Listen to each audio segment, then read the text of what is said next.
a abrir a sua Bíblia em Romanos. Nós temos olhado para Romanos desde o ano passado.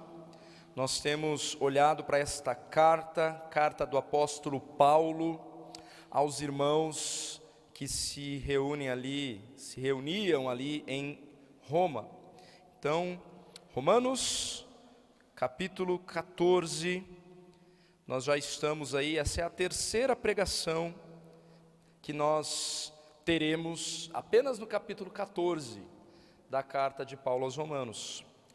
Então, crianças, anotem aí, abram as suas Bíblias também, Romanos 14, e vamos ler a partir do versículo 13 até o verso 23. Romanos 14, 13 a 23.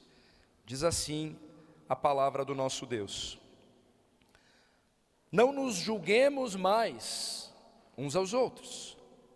Pelo contrário, tomai o propósito de não pordes tropeço ou escândalo ao vosso irmão.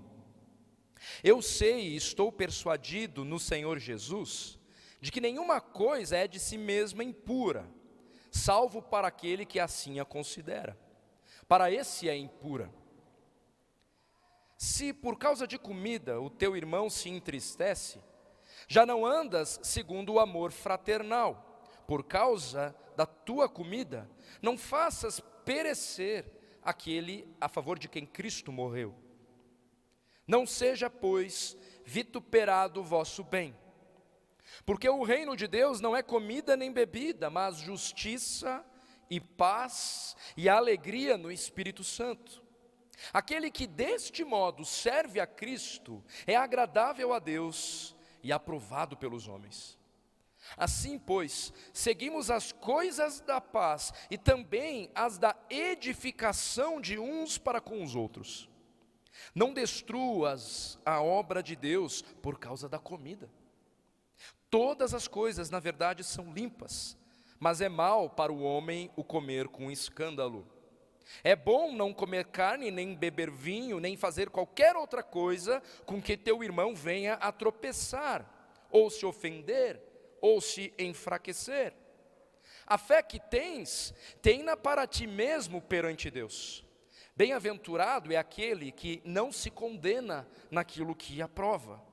Mas aquele que tem dúvidas é condenado se comer, porque o que faz não provém de fé, e tudo o que não provém de fé é pecado.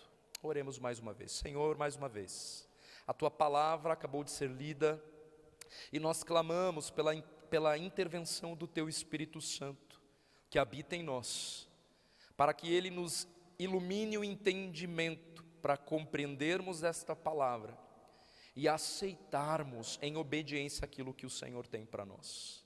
Convém que Tu cresça, convém que o Teu nome seja exaltado. Então, a começar por mim, que cada um de nós diminua, e que Tu, Senhor, somente Tu, seja engrandecido. É em nome de Cristo que nós clamamos, amém e amém.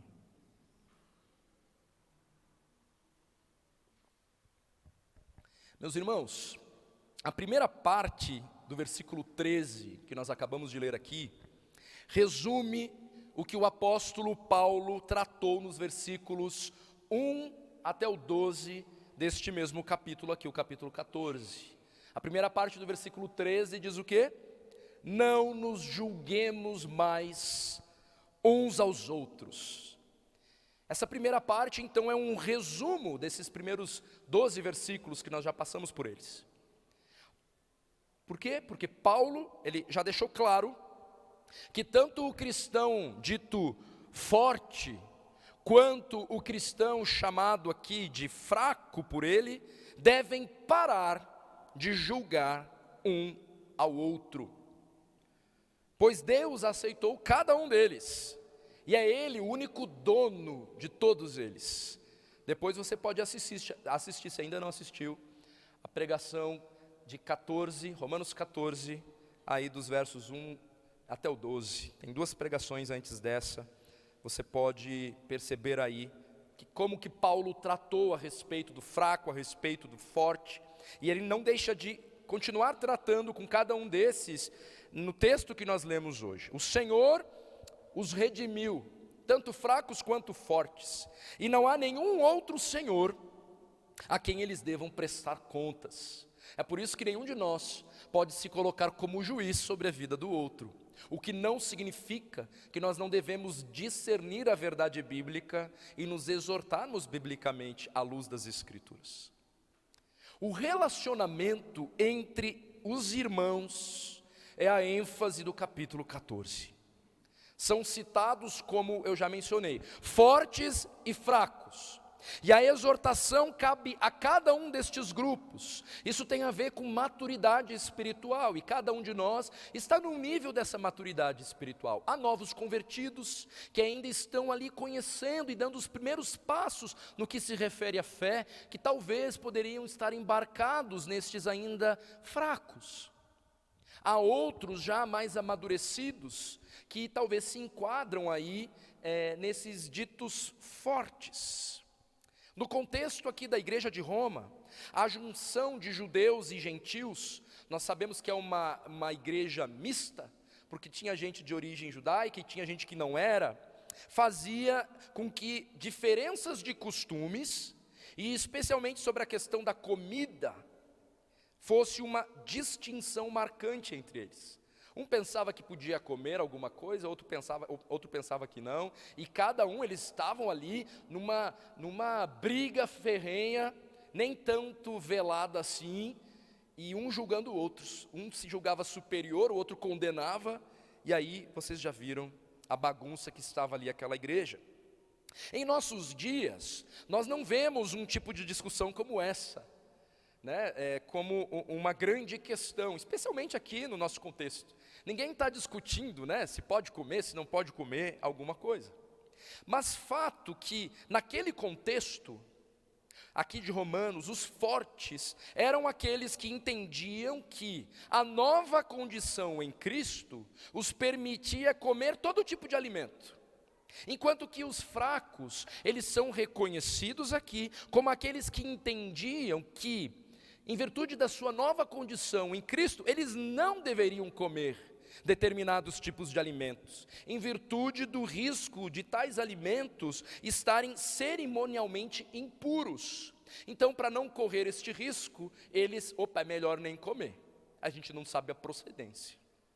Em Romanos 14, os primeiros 3 versículos, dá uma olhadinha novamente aí, só para a gente se situar aqui. Nós lemos ali: acolhei o que é débil na fé, não porém para discutir opiniões. Um crê que tudo pode comer, mas o débil come legumes.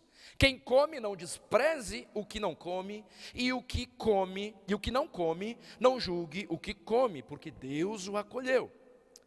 Paulo, ele exortou os fortes para que eles não agissem com desprezo, e ele exortou os fracos para que eles não julgassem.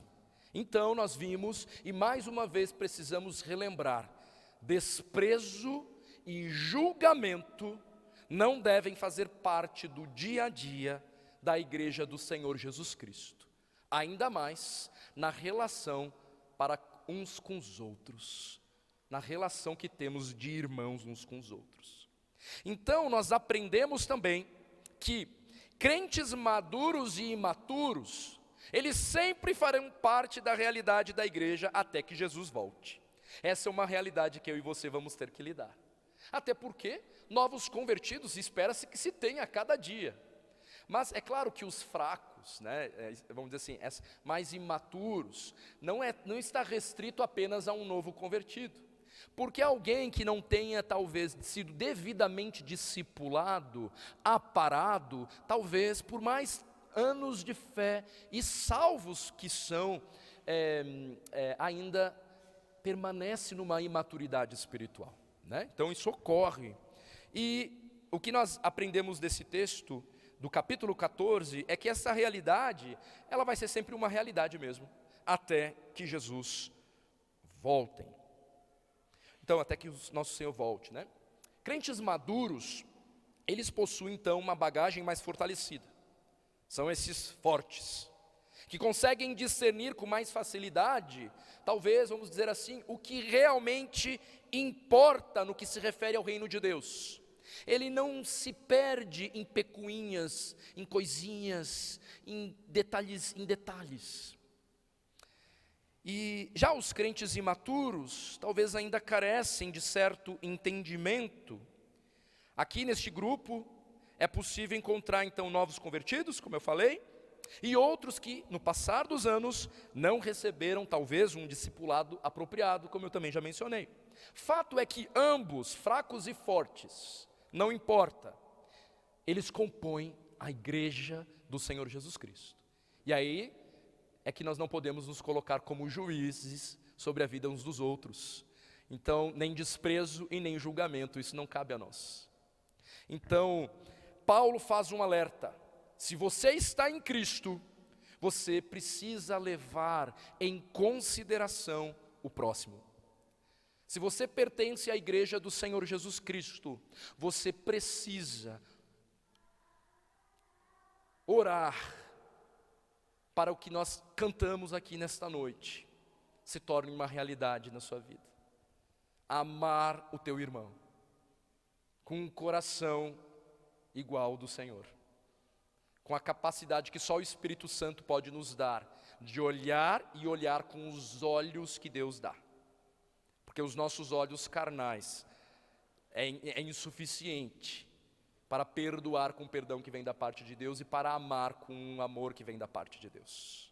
E aí nós carecemos mesmo de um Salvador. Então, você precisa levar em consideração o teu irmão em Cristo. É claro, conforme nós vimos quando nós estudamos os primeiros 12 versículos, o Senhor requer unidade da igreja em tudo aquilo que é inegociável. Então Ele requer de nós essa unidade naquilo que é inegociável. Aquilo que Ele já determinou na sua palavra não é zona cinzenta, não.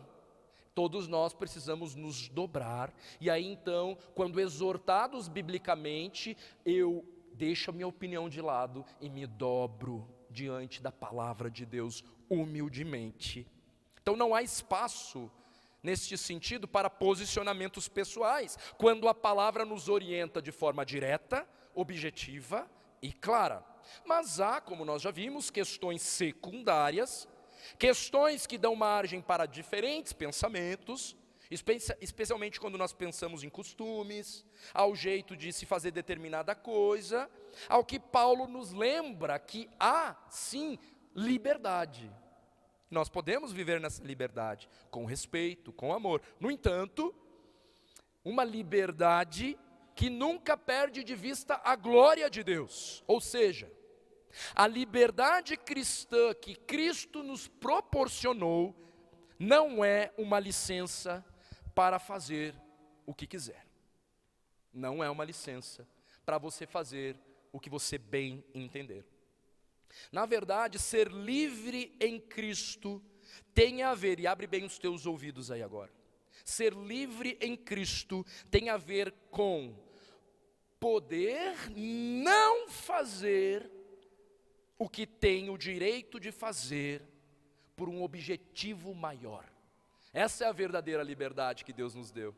Ele nos capacita no Espírito a poder de não fazer algo que poderíamos fazer, com os olhos num propósito maior, que vai além do teu prazer, além do teu achismo, além de você ter a razão sobre alguma coisa, que tem a ver com um propósito maior. Liberdade implica em disciplina que permite alcançar alvos maiores.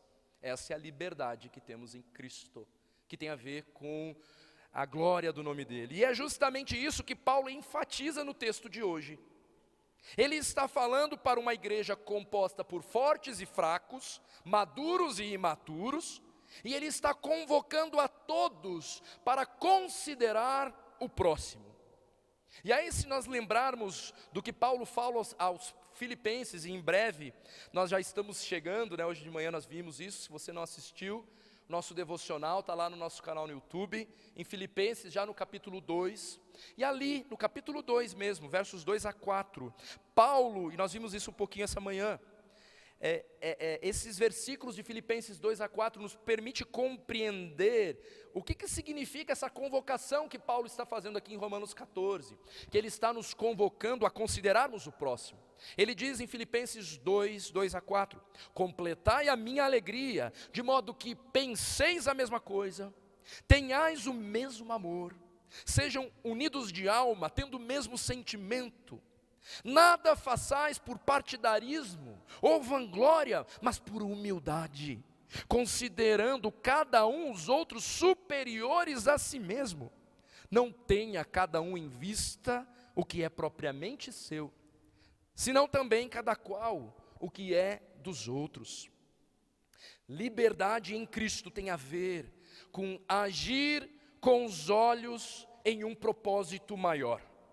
É olhando para esse propósito que nós somos capacitados a abrir mão de nós mesmos para que Cristo seja glorificado em nós e através de nós. Então Paulo, ele continua aqui no versículo 13, fazendo um link com a exortação que ele acabou de fazer para os crentes fortes e fracos no verso 1-12, e agora apontando para os limites da liberdade que nós temos em Cristo.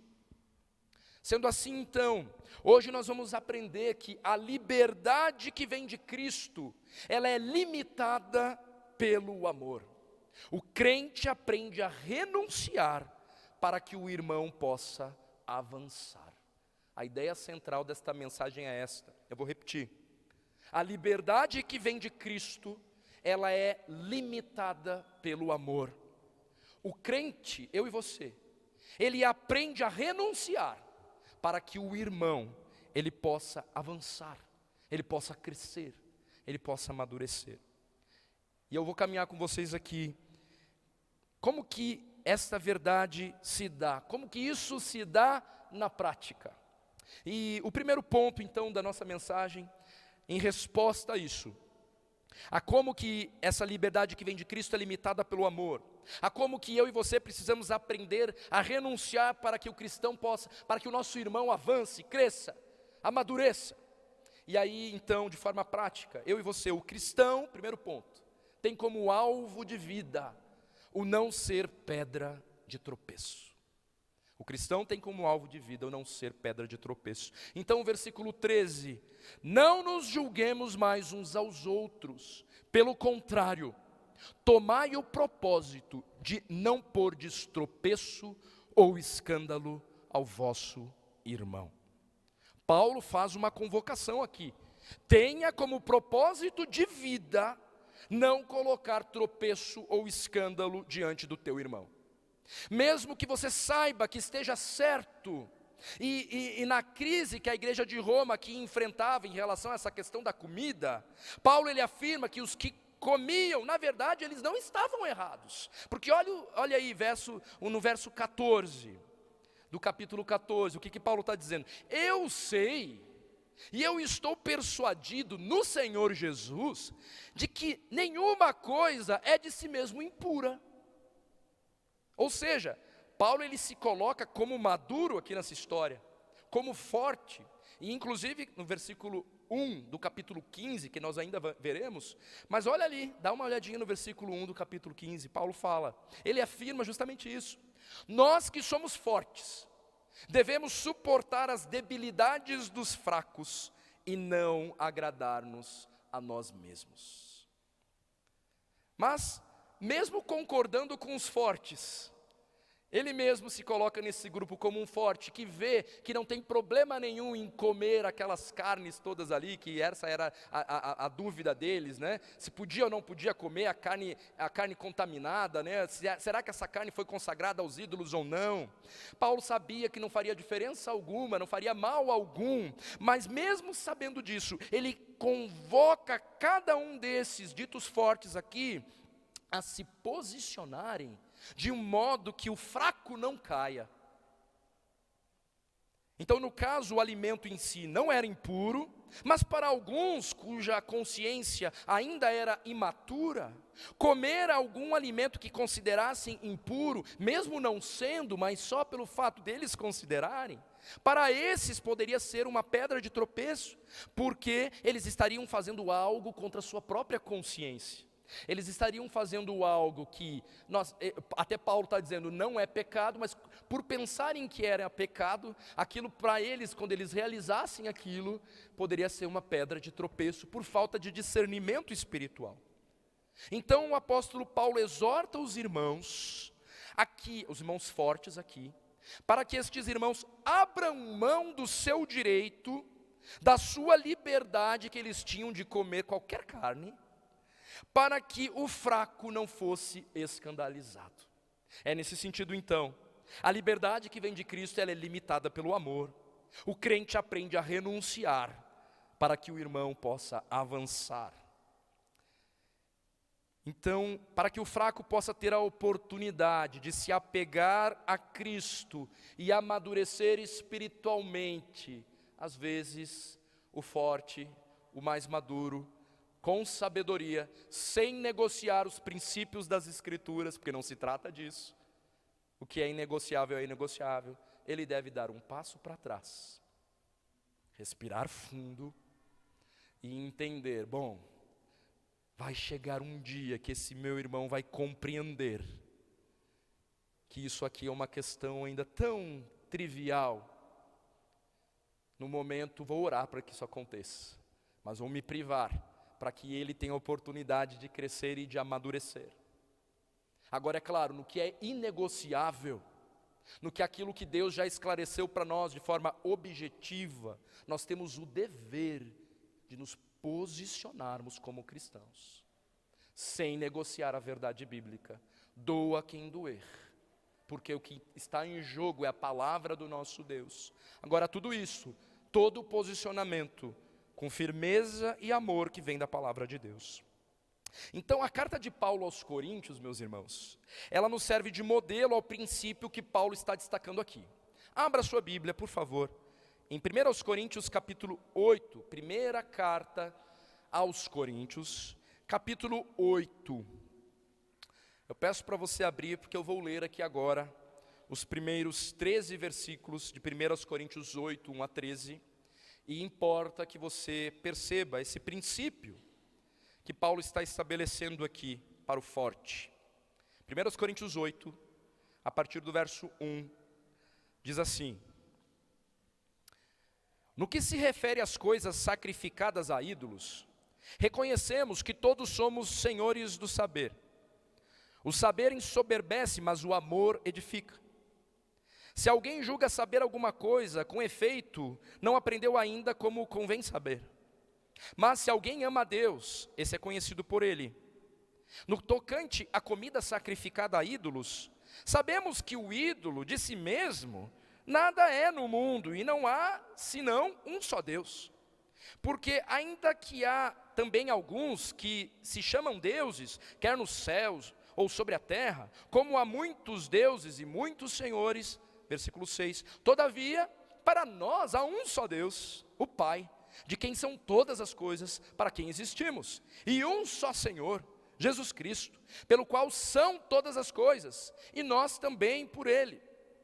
Entretanto, não há esse conhecimento em todos, porque alguns, por efeito da familiaridade até agora com o ídolo, ainda comem dessas coisas como a ele sacrificadas, e a consciência desses, por ser fraca, vem a contaminar-se. Não é a comida que nos recomendará a Deus, pois nada perderemos se não comermos, e nada ganharemos se comermos. Vede, porém, que esta vossa liberdade não venha de algum modo a ser tropeço para os fracos. Porque se alguém te vir a ti, que és dotado de saber, à mesa em templo de ídolo, não será a consciência do que é fraco induzida a participar de comidas sacrificadas a ídolos? E assim, por causa do teu saber, perece o irmão fraco, pelo qual Cristo morreu. E deste modo, pecando contra os irmãos, golpeando-lhes a consciência fraca, é contra Cristo que pecais. É por isso Se a comida serve de escândalo a meu irmão, nunca mais comerei carne, para que não venha a escandalizar. Eu abro mão de mim mesmo, mesmo sabendo que estou certo, muitas vezes, para que o meu irmão, ele cresça e se desenvolva. A corrida cristã, ela não é solitária. Nós corremos em equipe. Cabe a cada um de nós fazermos de tudo o que estiver ao nosso alcance para ajudar os nossos irmãos a terminarem bem essa corrida. Tudo o que tiver ao nosso alcance, sem negociar a palavra. Não é baseado no amor inventado, mas no que compete a nós, tem de paz para com todos. Faça tudo o que estiver ao teu alcance. Agora eu pergunto para vocês aqui, é fácil abrir mão de um direito por amor ao outro? É fácil abrir mão de um direito por amor ao outro? É evidente que não. É evidente que não. Nós somos cheios de justiça própria. Nós queremos que a nossa vontade seja estabelecida. A verdade é essa. A verdade é essa. Mas Deus nos convoca a andar no segundo amor fraternal. Volta lá para Romanos, capítulo 14. Verso 15, está estampada essa convocação do Senhor. O teu irmão se entristece por causa da comida? Então já não andas segundo o amor fraternal. Se Cristo morreu em favor desse teu irmão, o qual você percebe como imaturo, se Cristo morreu por ele, então você que se diz forte, não pode se recusar a pagar o preço de abrir mão até mesmo da sua liberdade, para que esse irmão não venha a perecer. Difícil. Difícil. Agora é claro, esse perecer que aparece aqui, não tem nada a ver com perder salvação. Esse perecer não diz respeito a isso. Mas Paulo, ele se refere aqui ao perigo de que se venha a arruinar a espiritualidade dos mais fracos, dos imaturos. Especialmente se esses vierem a fazer algo que julgam errado, e aí isso se torna pecado para eles, por tua influência. E aí você então, não, mas não tem problema. Não tem. Mas lá no íntimo ele acha que tem. E aí você é aquela influência sobre a vida dele, ele entra no teu barquinho e acaba fazendo algo que de fato não é pecado, mas a consciência dele acredita que é, e aí então ele peca. Ele acaba pecando contra a sua própria consciência. Esse perecer não tem a ver então com perder salvação, porque salvação, uma vez salvo, ninguém perde salvação, porque quem garante é o próprio Cristo. E é isso. Agora, não ser uma pedra de tropeço sobre a vida dos irmãos, os mais novinhos, aqueles que estão dando seus primeiros passos na fé, aqueles que carecem de discipulado, nós devemos nos encher de compaixão e abrir mão dos nossos direitos. Então Paulo quer que os fortes se revistam de paciência, sem negociar o inegociável, sem negociar o que Deus zela, mas sim, abrindo mão de si mesmos, tendo em vista o propósito maior. Um exemplo concreto para os nossos dias tem a ver com a bebida. A bebida. Biblicamente, meus irmãos, e aí a gente está aqui naquela zona cinzenta, mas biblicamente, beber não é pecado em si. Em si, beber não é pecado. Jesus transformou água em vinho em uma festa de casamento. A grande questão qual é? É a embriaguez. É a embriaguez. No entanto, em determinados contextos, você que sabe que não é pecado beber, deverá abrir mão do seu direito por amor ao teu irmão, que vê nessa prática algo pecaminoso. E a situação ainda será pior se este teu irmão acabar bebendo contra a sua própria consciência por influência sua. Agora tem uma outra coisa que nós precisamos pensar. No nosso Brasilzão aqui, culturalmente, a galera já imagina que bebê não tem muito a ver com crente. Então é claro que nós precisamos sim ser prudentes para não mancharmos, macularmos, o verdadeiro evangelho. Por amor ao meu irmão, eu abro mão dos meus direitos. E na verdade isso significa não ficar esfregando na cara dele o tempo inteiro aquilo que você sabe, que no fim não tem nada a ver. E aí então a tua postura madura é não ficar esfregando na cara dele o tempo inteiro. É você, às vezes, deixa eu ficar quieto aqui agora nesse momento, isso eu vou fazer, isso eu vou fazer numa zona particular, não vou postar no Instagram, eu vou ter prudência por amor aos meus irmãos, que você não sabe o que ele vai fazer, talvez você consiga ter coerência, discernimento e não andar embriagado por aí. Mas tantos outros não vão ter esse discernimento. Tantos outros tiveram problemas realmente com alcoolismo na família, ou eles mesmos. E aí você, cuidado, para não usar da tua liberdade. Mas como assim? Eu tenho liberdade. Não tem problema, isso aqui não é pecado. Acorda, amadurece. E aí você conduz um irmão, talvez até para uma ruína espiritual, porque ele ainda precisa caminhar algo, e talvez ele leve uma vida inteira mesmo, sem caminhar pelos mesmos caminhos, e está tudo bem, a salvação é pela graça, e o Senhor então vai lidando com cada um de nós. Então, o efeito de uma conduta nossa para com um irmão mais fraco pode ser devastador, e nesse sentido é que Paulo exorta, não faças perecer, no versículo 15. Depois no verso 20 ele ainda vai falar, não destrua a obra de Deus, não destrua a obra de Deus, por causa da tua opinião, por causa dos teus achismos. A questão da consciência diante de Deus é o que realmente está em jogo aqui. Na verdade, quando a gente diz que o que importa é a motivação do coração, sim, nós podemos pecar, fazendo até mesmo coisas boas com uma motivação egocêntrica, idólatra, e que não tem a ver com a glória de Deus, mas tem a ver exclusivamente com o teu prazer, com a tua satisfação. É terrível, nosso coração é desesperadamente corrupto mesmo, porque eu e você conseguimos corromper tudo, a ponto de até mesmo isso.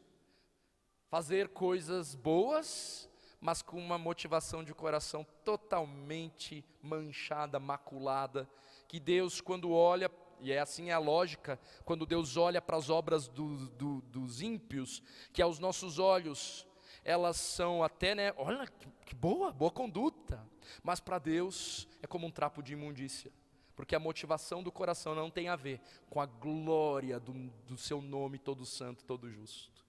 E aí eu e você, salvos, também lutamos, essa constância de luta em relação a essas questões, é uma constante, e acredito que vai ser até Jesus Cristo voltar. Então, dito isso, é claro, no entanto, que os fracos precisam amadurecer. É claro. Paulo não diz que nós devemos sempre deixar que a nossa conduta, ela seja dominada e ditada pelas opiniões de terceiros, ou até preconceitos de outros. Mas há muitas coisas que são neutras, ou indiferentes, que não são partes essenciais da vida e da conduta, que não temos o direito de ofender a um irmão. Que às vezes o que nós temos que fazer, às vezes é calar. Que às vezes o que nós temos que fazer, às vezes é nos sujeitarmos mesmo. E esperarmos Deus fazer a sua obra. Então, ele precisa, o fraco sim, amadurecer. Mas este amadurecimento, esse é um propósito de ser igreja. Vida de discipulado que pressupõe que você vá crescendo na fé e vá amadurecendo. Mas esse amadurecimento, ele não pode ser feito, e aí que está o grande desafio nosso. Ele não pode ser feito humilhando ou escandalizando os fracos. Porque se Cristo morreu por esse, eu não posso tratá-lo de qualquer maneira. Eu tenho que me revestir de paciência. Eu devo zelar pelo crescimento do meu irmão. É um dever cristão pensar em tudo não como nos afeta, mas também como afeta a outros. E é difícil de fazer esse movimento. Nós somos naturalmente egocêntricos. Demora para a gente conseguir estabilizar e entender que o mundo não está girando ao nosso derredor. Demora. Talvez alguns vão demorar bastante. Talvez uma vida inteira para entender que a vida você não é o protagonista dessa história. E muito menos, você é um coadjuvante qualquer ali, né?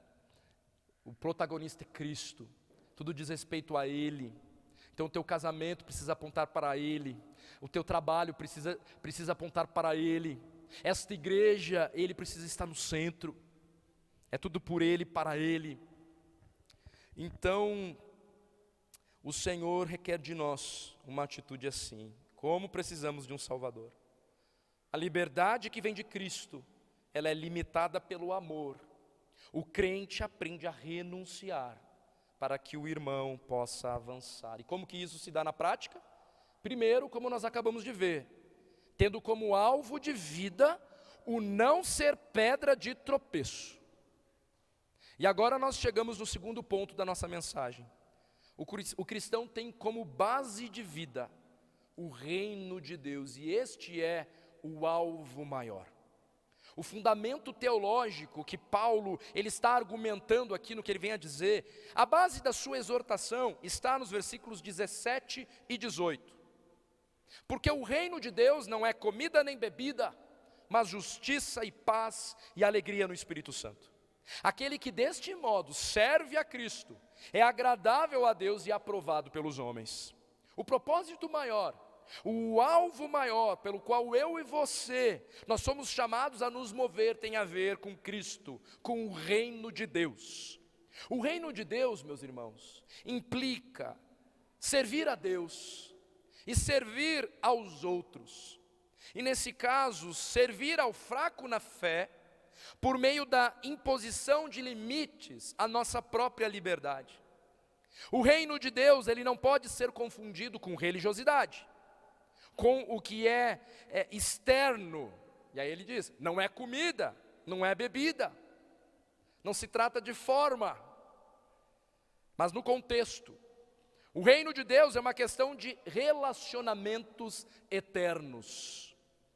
Não há como dizer que ama a Deus se você não ama o seu irmão. Este relacionamento vertical, ele está diretamente ligado ao relacionamento horizontal.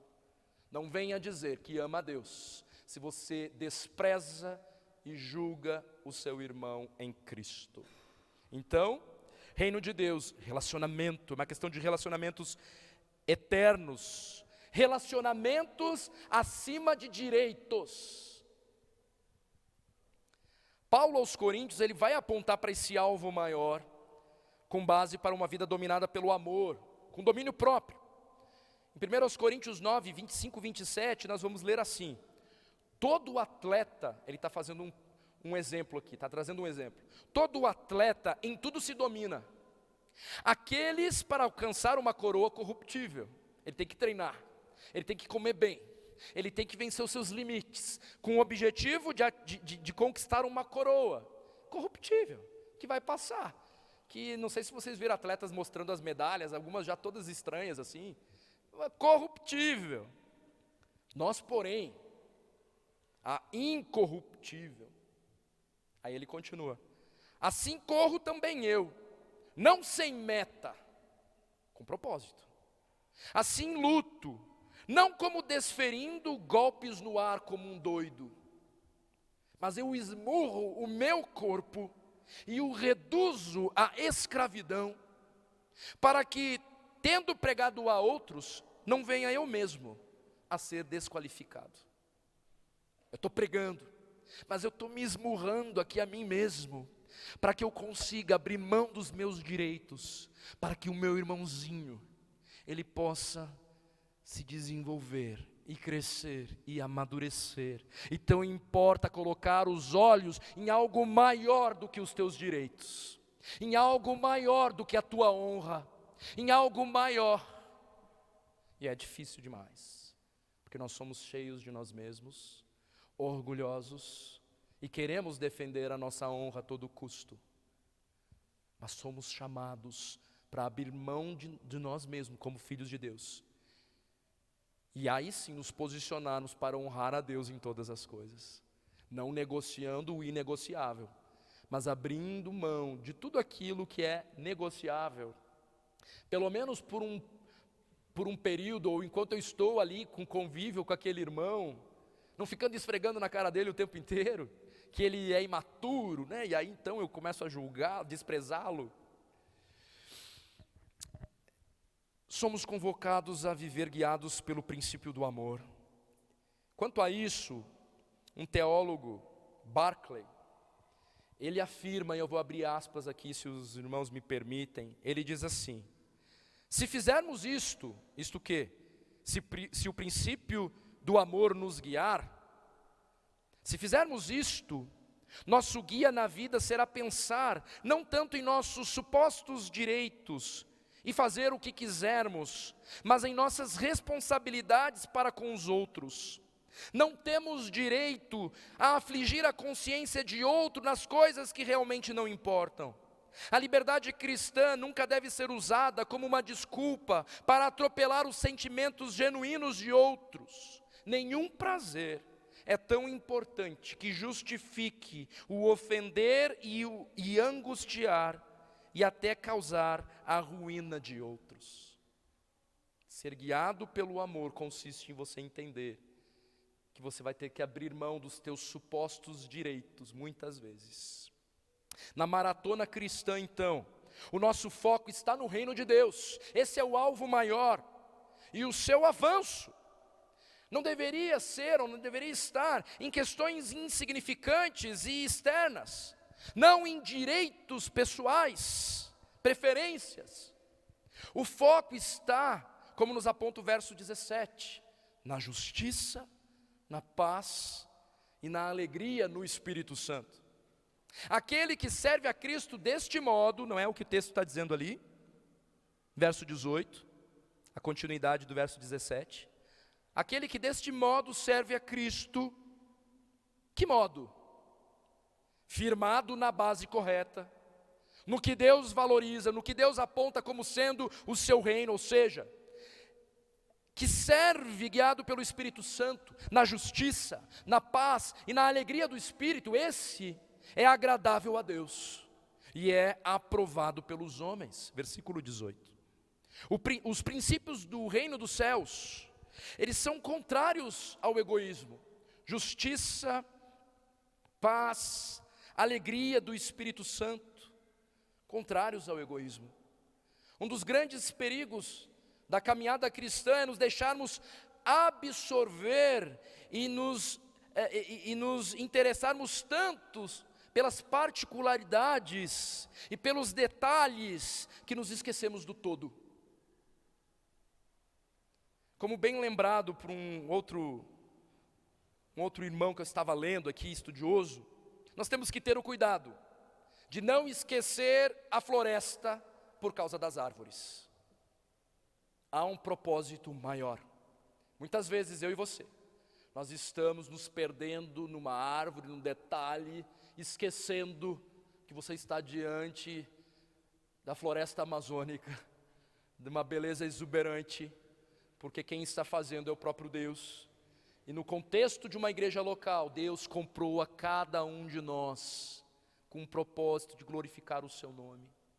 Nós deveríamos olhar um para o outro nessa noite aqui e glorificar a Deus, porque o Senhor te alcançou, o Senhor te alcançou, o Senhor te alcançou, o Senhor te alcançou, o Senhor te comprou, o Senhor te comprou, o Senhor te redimiu, o Senhor, já não há mais condenação para você, você já foi liberto de todas as mazelas, e nós deveríamos nos alegrar, olhando. Ele fez tudo isso por quê? Porque Ele tem um alvo maior, um propósito que vai além de mim e além de você, que tem a ver com o seu reino, inaugurado por Ele, e Ele em breve voltará para estabelecer de uma vez por todas, e aí Ele fará a separação entre o joio e o trigo. Até lá, nós vamos ter que conviver com incrédulos. Sim, e pasmem, alguns dos incrédulos, eles também estão assentados pelos bancos afora das igrejas por aí no mundo todo. Mas o Senhor voltará. Nós não somos os juízes, nós temos que sim que nos posicionar, mas amarmos uns aos outros com os olhos nesse alvo maior. Cuidado, para não perder de vista a floresta, por causa das árvores. Nosso dever como filhos de Deus é agir em todos os sentidos, como promotores da paz na igreja. Olha o versículo 19. Assim, pois, seguimos as coisas da paz, e também as da edificação de uns para com os outros. No reino de Deus, uma das coisas que aprendemos é que o que importa agora não é a minha opinião. Em Roma, a igreja estava perdida em discussões secundárias.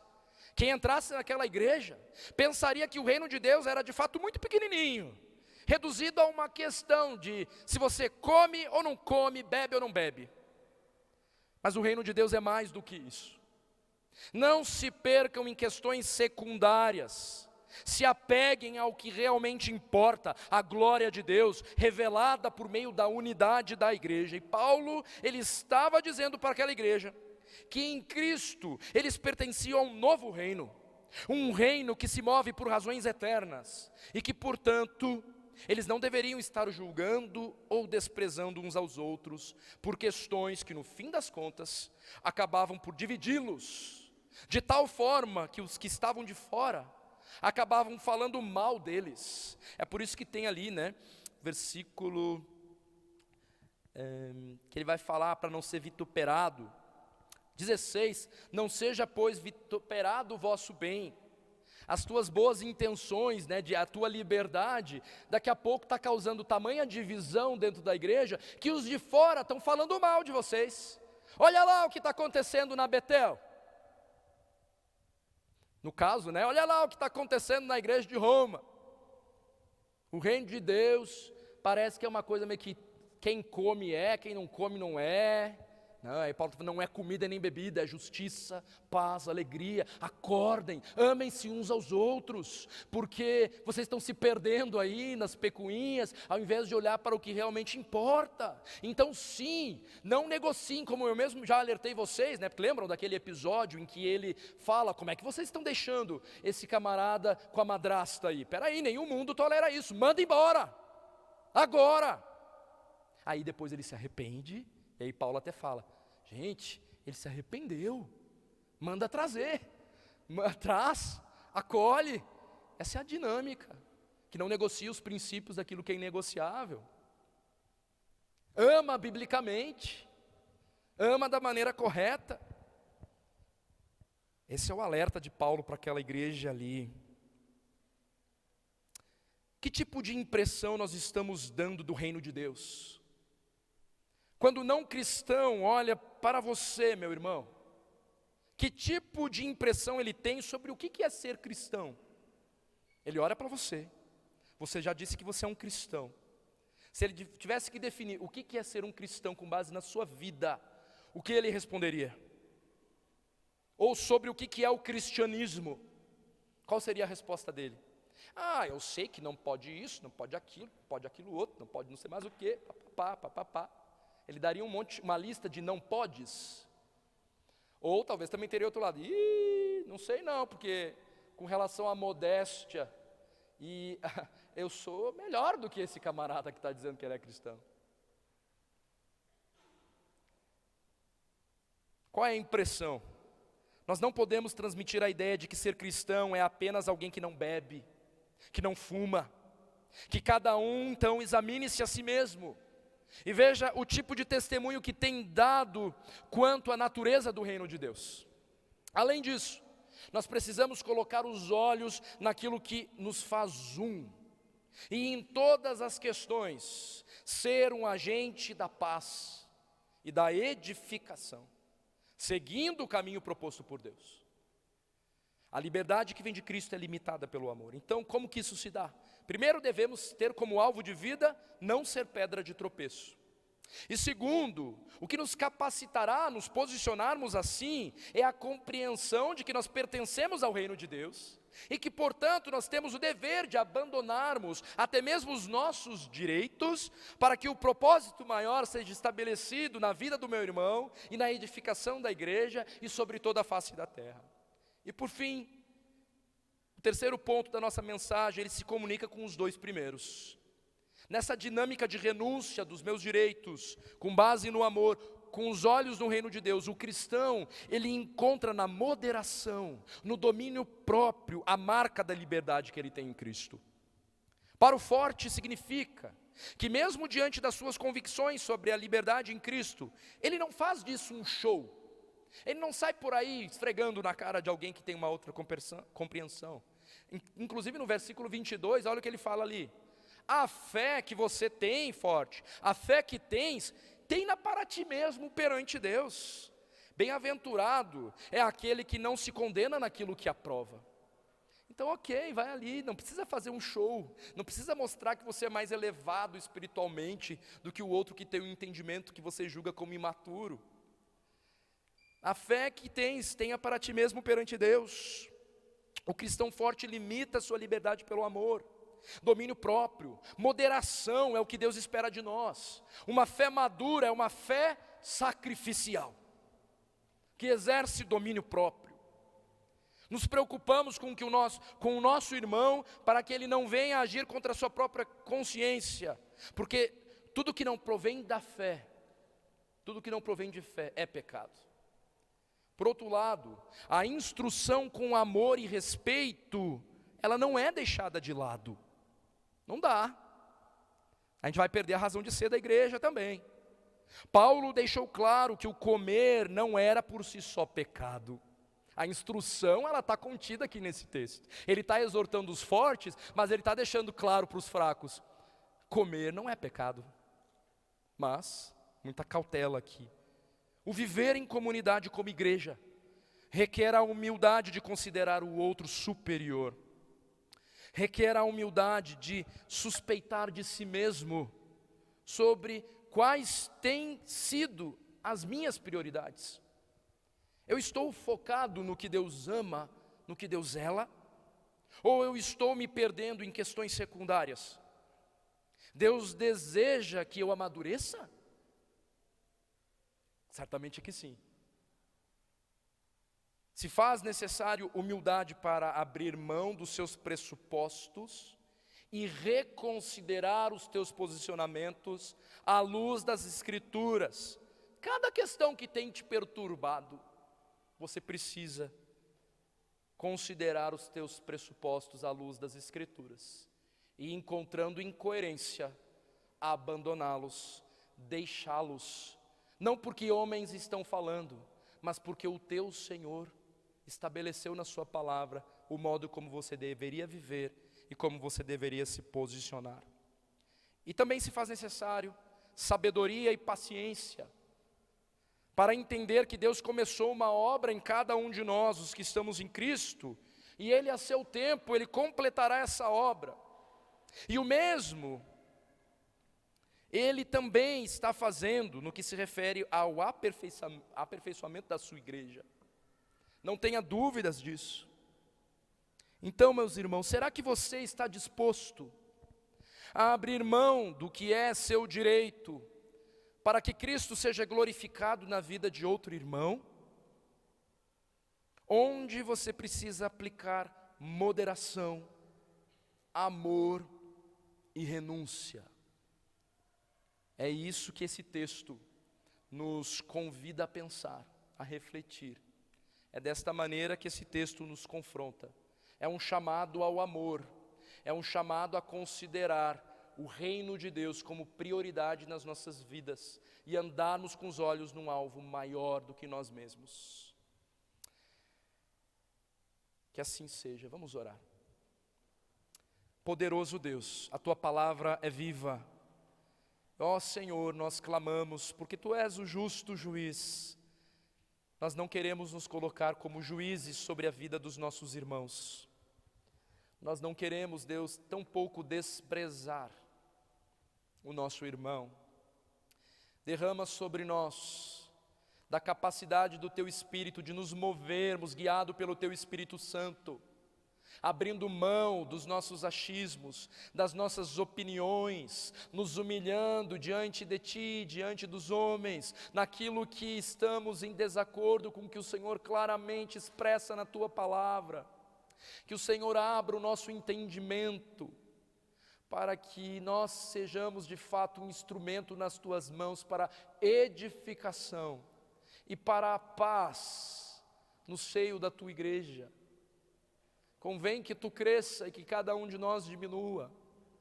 Ó Deus, que o Senhor continue cumprindo com os Teus propósitos, endireitando as nossas veredas, restaurando os relacionamentos. É a ênfase desse texto, desse capítulo. Relacionamentos eternos. O Senhor nos comprou por um alto preço.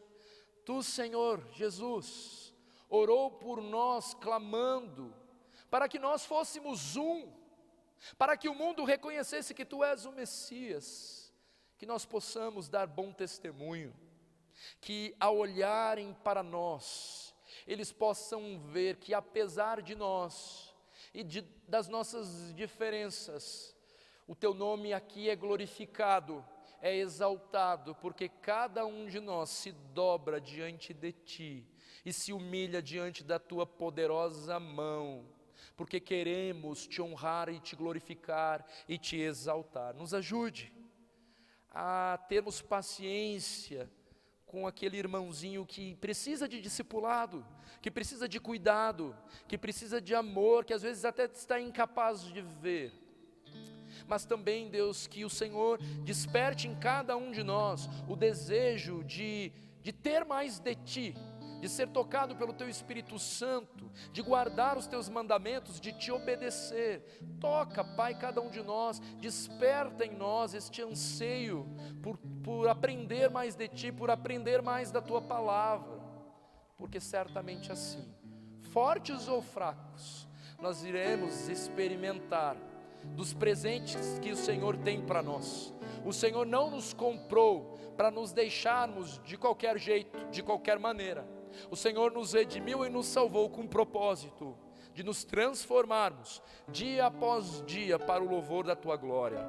Então, Senhor, que cada um aqui, na presença e na intimidade com o Teu Santo Espírito, possa ali colocar o seu coração diante de Ti.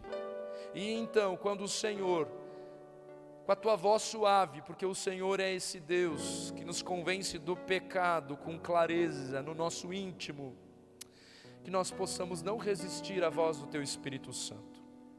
Nos livra da religiosidade, nos livra de vendermos uma imagem de que pertencer a Ti é viver uma vida cheia de regrinhas de não pode, mas que todos possam, ao olhar para nós, ver alguém que verdadeiramente Te ama de tal maneira que se torna totalmente escravo de Ti, Senhor Jesus.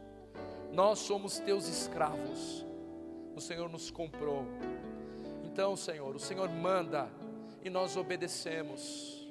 Nos permita, Senhor, que esta igreja permita experimentar do verdadeiro avivamento que vem da parte do Senhor, que começa com corações quebrantados ali no íntimo e transborda e resulta em arrependimento, em confissão e também em perdão, em sujeitarmos uns aos outros, para que o Teu nome seja exaltado e glorificado. E só Tu, Senhor, somente Tu pode operar isso nas nossas vidas. E o meu clamor é que o Senhor faça isso nos nossos corações, nesta igreja, que todos possam nos reconhecer como uma igreja que Te ama, que zela pela Tua palavra, uma igreja humilde, que abre mão de si mesmo para que o Teu nome seja glorificado. Que todos possam ouvir a respeito deste amor vivenciado por nós. Por favor, que assim seja, Deus. Faça o que só o Senhor pode fazer. E nós oramos humildemente, no nosso devido lugar mesmo, clamando por misericórdia e pela Tua intervenção. Vem e toma o Teu lugar nas nossas vidas, Senhor Jesus. Assim oramos, É pelo teu nome santo, Jesus. Amém e amém.